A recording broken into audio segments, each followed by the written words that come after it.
Hi there and welcome to my kitchen. I know this is a little different scene for most of you. I'm not in my craft room today. Instead, I've got my handyman hat on for my newer blog called Our Clean House on Blogger. And basically what we're doing is documenting the transformation of our house from cluttered with kid crap to hopefully clean and organized.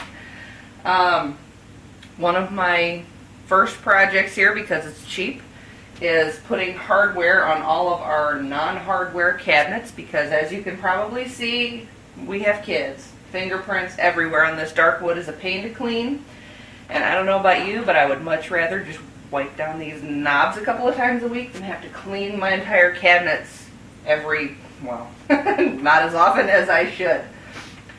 First of all, I just want to show you everything you need to do this. I have here. It is so easy. This is one of the easiest home improvement projects you can take on. Masking tape on the back of where you're going to put your hardware will help prevent some of that splintering that can occur on the back. These handy dandy little templates you can buy right in the hardware store to help you put your hardware on. This one here is for drawers. However, be warned that it only goes from 3 inches to 4 inches. So if, like me, I purchased drawer pulls that only have a 2.5 inch spread there, it's not going to work with this. I made my own template. This is just using some heavy-duty plastic from Clear Scraps. If you're a scrapbooker card maker, you might be familiar with them. And I used my Crop-A-Dile punch. If you are not a crafter and don't own a Crop-A-Dile punch, you can probably use a leather punch or some similar tool. You can also make this out of cardboard. I thought the plastic was easier to see. I used a permanent marker to make my center line, and I just punched holes to line up with the holes on my pull. Okay, there's more details about this on the blog, so I'm not going to go into that here. Quickly, I'm just going to show you how to use this easy tool. This is the easier one for the cabinet doors.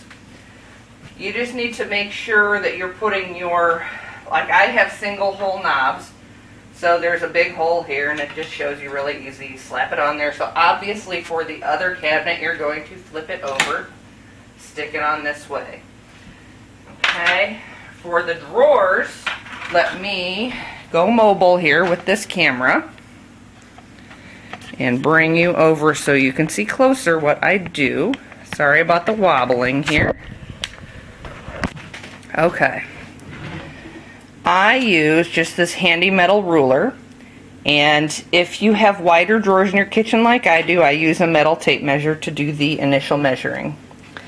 And because I want my handle centered on the door front, I don't care how they installed it on here, so I'm not measuring the drawer, I'm measuring the drawer front. I just lay it on here kind of standing up at an angle. I measure the entire front. I find my center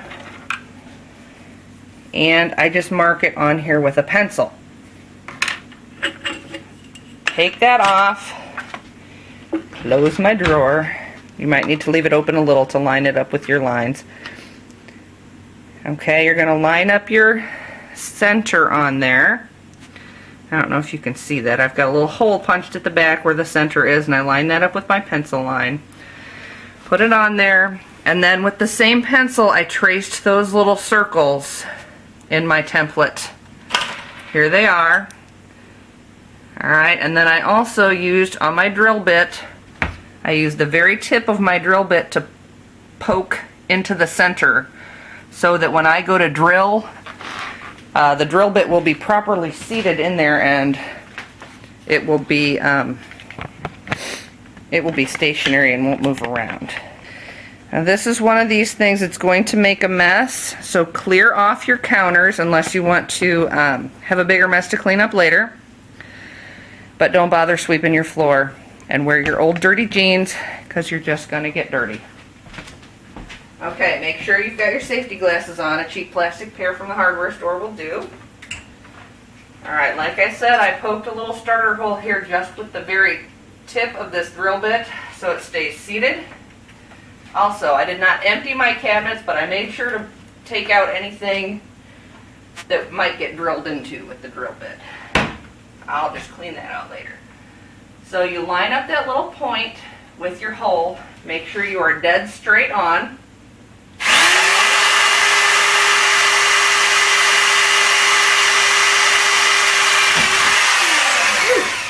Okay, and always make sure you pull the drill out before you stop it.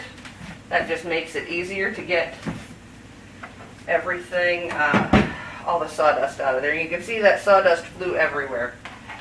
Now, this could not be easier. Comes with the little screw. Oops, peel my tape off. Stick it through.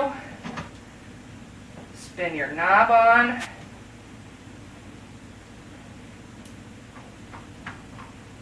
Okay, and then you just grab a little Phillips screwdriver to hold that into place as you tighten. And it's still easier to turn the knob than to turn the screwdriver, so just use the screwdriver to hold it in place.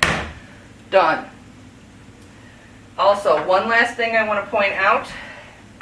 My cup pulls came also with the same short screws that these knobs came with. However, if you noticed when I was measuring, my drawers are double deep because it's a drawer face mounted to a drawer that's a different color. I think they did that to save money. I don't know. Or maybe it's because they use the same drawers for everything regardless of finish. I don't know. So I measured the thickness of my drawer and measured how much of the screw would be covered by the cup pull once I got it put all the way in. And I went to the hardware store and bought new screws. Make sure you take the pull and one of the screws that comes with it to the hardware store with you to find the right ones, or buy them while you're there. You know, measure ahead of time. So that's it for today. Easy peasy installation of hardware. And these plain Jane cabinets are going to go to fabulous. Again, pardon my mess. I had to move everything around to keep the cabinets clean. They're going to be fabulous when we're done. Look at that. Very, very inexpensive compared to a lot of renovations you might want to do, and some big wow factor in your kitchen. Thanks for stopping by today. Be sure to go visit our new blog at ourcleanhouse.blogspot.com. Thanks.